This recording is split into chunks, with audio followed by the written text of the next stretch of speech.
కూటమి Telugu Desam party, Janasena, BJP పార్టీల కూటమి నూతన ప్రభుత్వం చంద్రబాబు నాయుడు గారి అధ్యక్షతన ఏర్పాటు చేయడం జరిగింది.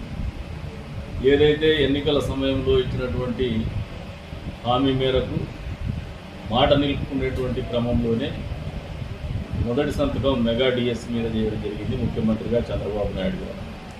అదే రకంగా ఏదైతే సామాజిక పెన్షన్స్ ఉన్నాయి 4,000 రూపాయలు చేస్తాము. గడిచిన 2 నెలలకు కూడా ఏదైతే మేము అరియర్స్ కింద 1,000 రూపాయలు పెంచి మళ్ళీ ఇస్తామని చెప్పినటువంటి గడిచిన 3 నెలలకు కూడా కలిపి వెరసి 7,000 రూపాయలు పెన్షన్దారికి కూడా ఇచ్చేటువంటి కార్యక్రమంలో భాగంగా 4,000 వేస్తూ పెంచుతూ కూడా సంతకం చేయడం జరిగింది. ఈ రోజున ప్రజలు కూడా ఏ నమ్మకంతో అయితే జగన్మోహన్ రెడ్డిని ఓడిస్తూ చంద్రబాబు నాయుడు గారిని గెలిపించాలా,